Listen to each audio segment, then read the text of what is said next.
On peut compter actuellement une centaine d'ophtalmologistes au Sénégal pour 17 millions d'habitants. On n'arrive pas encore à avoir un ophtalmologiste par région. La majorité des Sénégalais formés sont malheureusement restés dans la capitale.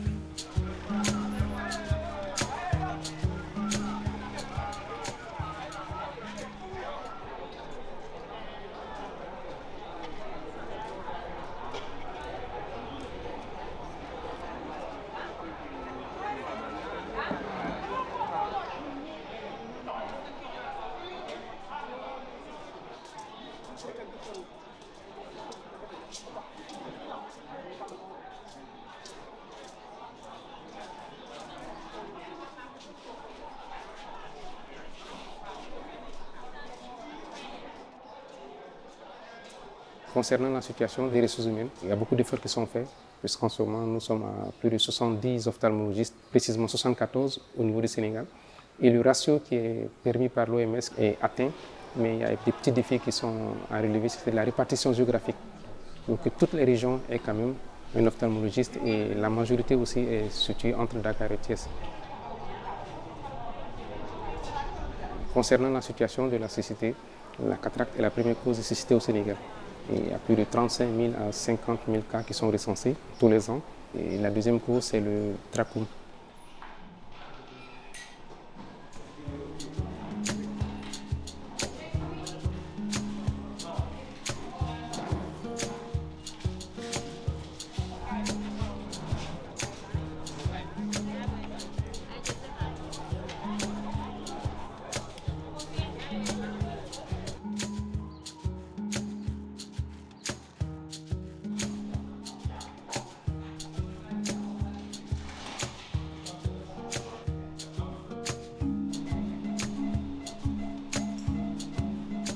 L'examen, on peut examiner 5 patients par jour maximum.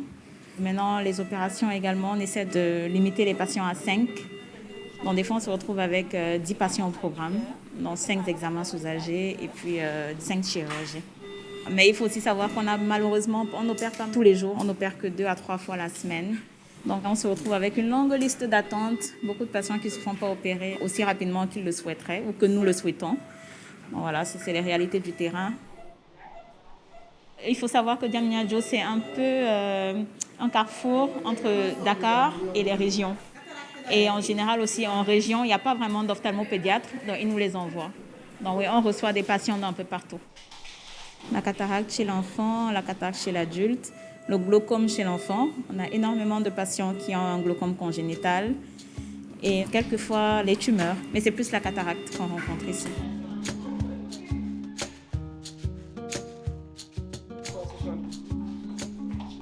Depuis que je suis à l'hôpital pour enfants de Diamniadio, j'ai vu qu'effectivement, il y a un grand besoin. Il y a un grand besoin. C'est vrai qu'ailleurs, dans les autres hôpitaux, peut-être on ne le sent pas. Mais à Diamniadio, vous avez vu le nombre d'enfants qu'on reçoit là-bas.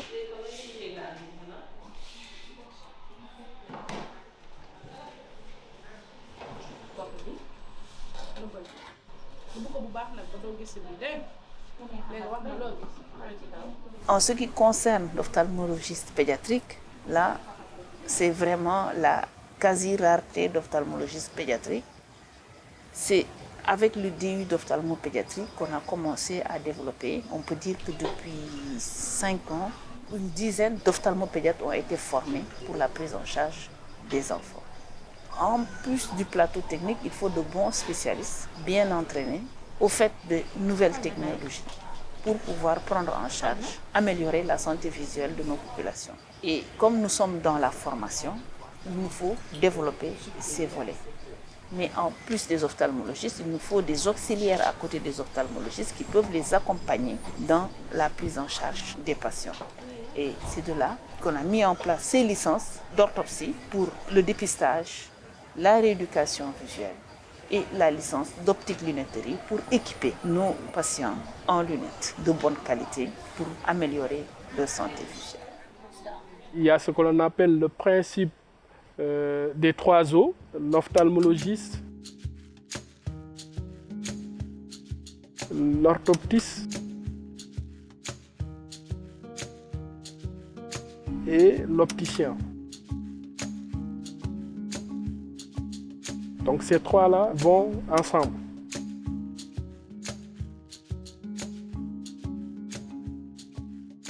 Étant ophtalmologiste seul, nous ne pourrons pas encadrer les orthoptistes et nous avons cherché une collaboration avec des orthoptistes, des optométristes pour pouvoir développer cette spécialité au Sénégal. Et Ocularis nous a proposé ce partenariat et nous avons commencé notre partenariat au niveau de l'UFR Santé de Thiès depuis 2022.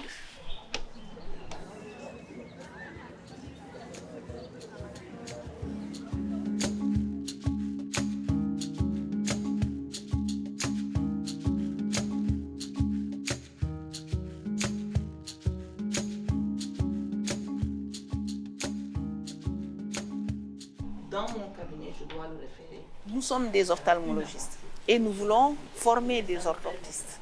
Donc, sur le plan pratique, nous avons besoin d'être en contact avec des praticiens qui pourront apprendre à nos étudiants les gestes qu'il faut pour pouvoir dépister et traiter les pathologies oculaires. Donc, Ocularis nous a apporté cette expertise. C'est une collaboration de donnant-donnant, comme on dit. Donc tout le monde y gagne. Ocularis nous apporte beaucoup dans la formation. D'abord, c'était la formation des formateurs avec nos maîtres, Moussa et Satouane. Ensuite, la formation des médecins pour le diplôme d'ophtalmologie pédiatrie, le DU, et la formation des étudiants qui sont en licence d'orthopsie et d'optique à l'UFR Santé de Thiès. En même temps aussi, ça permet aussi à Ocularis d'avoir plus de visibilité, d'avoir une idée de la santé oculaire.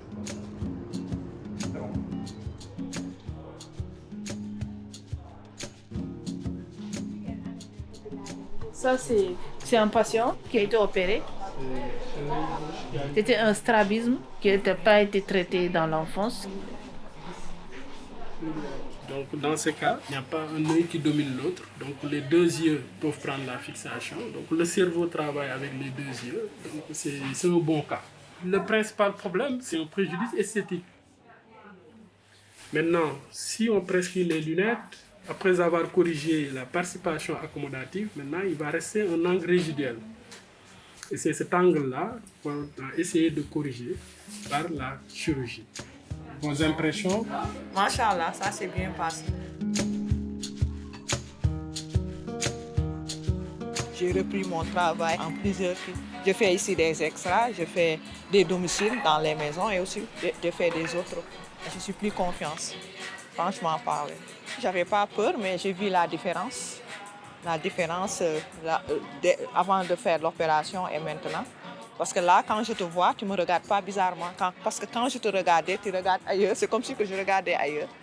Et tout le temps, on ne me le disait pas, mais je le sentais quand je parlais à quelqu'un. Mais là quand je parle à quelqu'un, je vois qu'il me regarde en face et moi aussi, je le regarde en face. Je suis plus confiant de moi. Et aussi, automatiquement, j'ai eu un changement dans ma vie.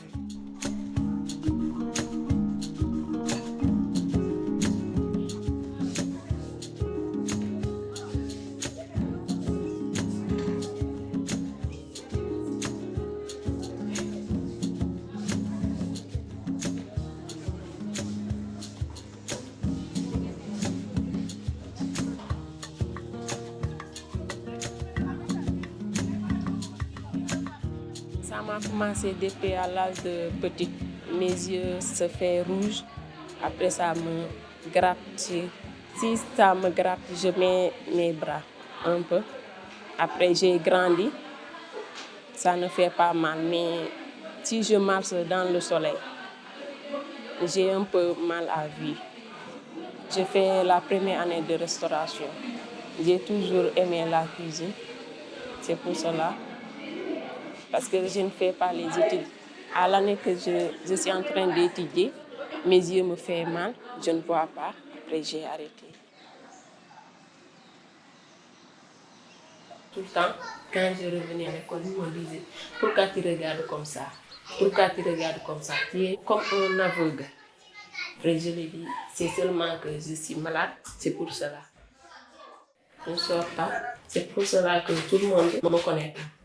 Des fois, je rentre chez moi, on me dit, toi tu es nouveau ici. Et j'ai fait maintenant, depuis 2012, on est à Dakar.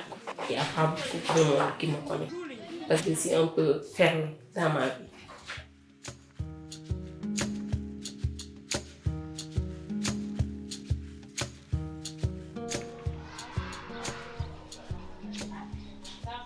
Il a arrêté 1 an ses études.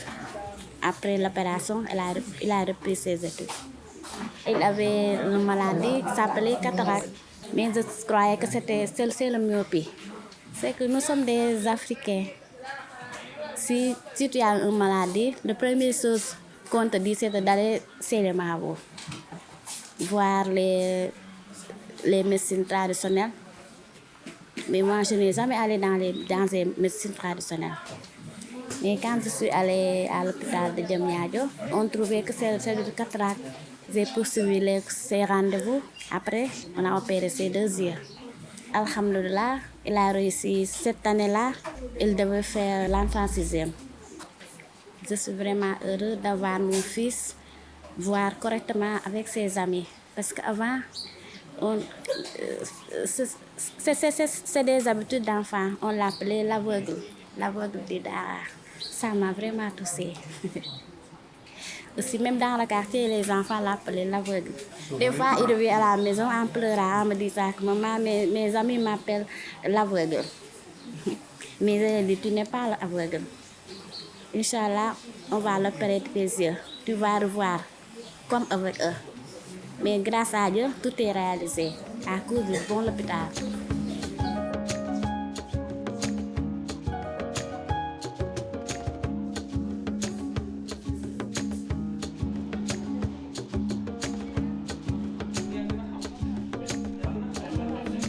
C'est une nouvelle patiente. C'est le professeur Mamour qui l'a demandé de venir ici. Donc avant qu'on ne fasse la consultation, elle vient ici d'abord. On prend son acuité et puis on fait la réfraction et la tension. Voilà. Nous sommes des orthoptistes et l'orthoptiste c'est une profession paramédicale sous la responsabilité de l'ophtalmologue. Donc nous, ce qu'on fait le plus, c'est le dépistage. Et ça fait partie du dépistage visuel. Donc nous faisons le dépistage, la rééducation, la réadaptation et le bilan orthoptique et l'exploration visuelle aussi.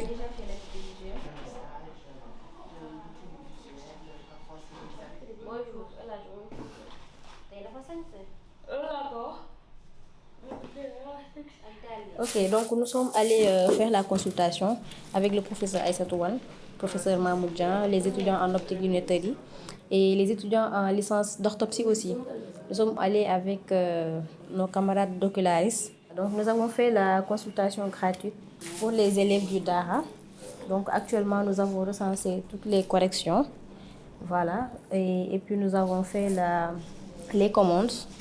Voilà. Donc maintenant les commandes sont prêtes. Nous allons aller là-bas pour distribuer les commandes. Nous sommes des produits de la communauté.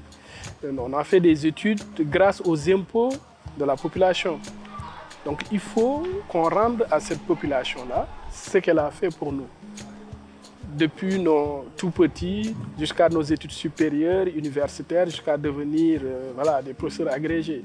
Donc c'est pourquoi, de temps en temps, on fait des descentes dans des zones reculées. On peut aller jusqu'à 500 km de la capitale pour faire des consultations, des interventions chirurgicales. Donc on va vers cette population-là démunie pour les soigner.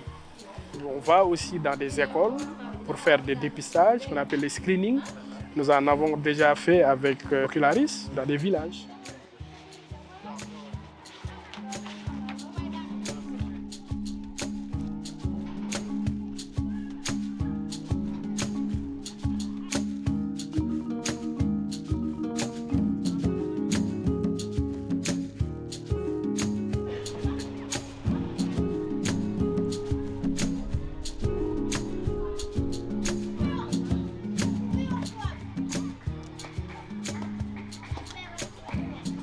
C'est une grande école, c'est 18 classes. Et parmi ces 18, il y a 12 qui sont inclusives. Et dans ces 12 qui sont inclusives, nous avons pris les A, les 6, où on a mis des enfants déficients et des enfants non déficients. C'est au CI qu'on les apprend à se déplacer, à prendre contact avec les autres élèves, à se socialiser. Tout ça, ça se fait au CI.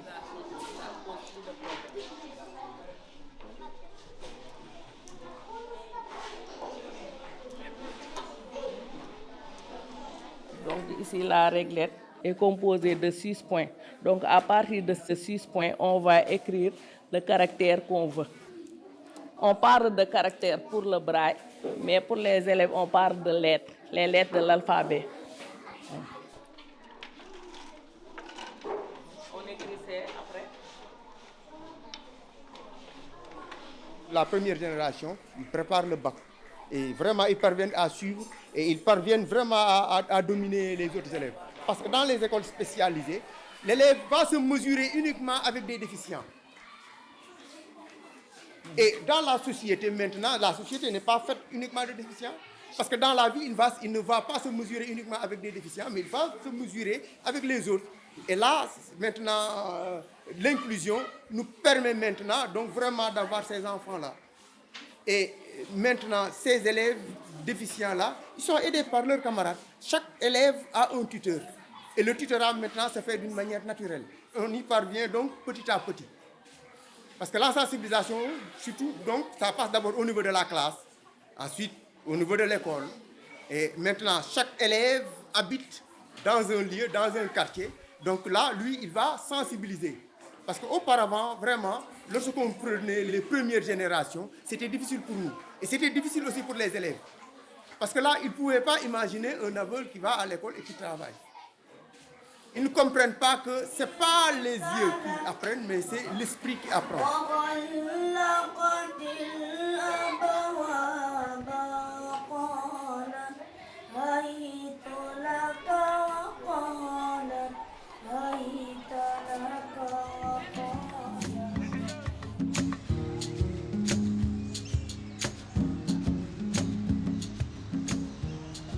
On m'a prescrit les lunettes hier. C'est bien roulé. On m'a prescrit les médicaments. C'est hier que j'ai cette opportunité. Parce que depuis mon enfance, je ne suis pas allée à l'hôpital.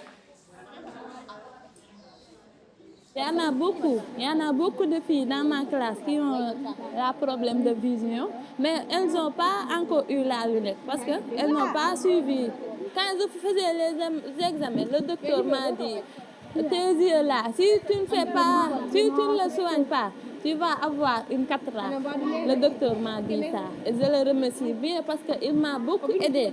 J'avais un bon mémoire. Mes études, je l'ai arrêté parce que je n'avais pas les moyens pour acheter mes lunettes et je ne voyais pas bien. Après, j'ai arrêté les études et j'ai passé le temps à la maison jusqu'à 3 ans. Et j'ai commencé à faire ma formation et je travaille beaucoup. Je veux progresser dans la vie pour réussir. Pour voir si l'enfant a une pupille blanche, si l'enfant a une mégalocornée, il faut apprendre à regarder. J'ai été formée au Sénégal. Je le crie souvent sur tous les toits en me disant « Je suis un pur produit sénégalais ». J'ai fait toutes mes études au Sénégal. J'en profite vraiment pour rendre grâce à mes maîtres. C'est un grand record. Si Thiès, en 10 ans, a formé 5 ophtalmologistes, j'espère que vous n'allez pas freiner notre avancée en ophtalmologie. Tant qu'on pourra faire la promotion de la santé oculaire, on le fera. L'ophtalmologie est plus une passion pour nous qu'un métier. لك قال معاذ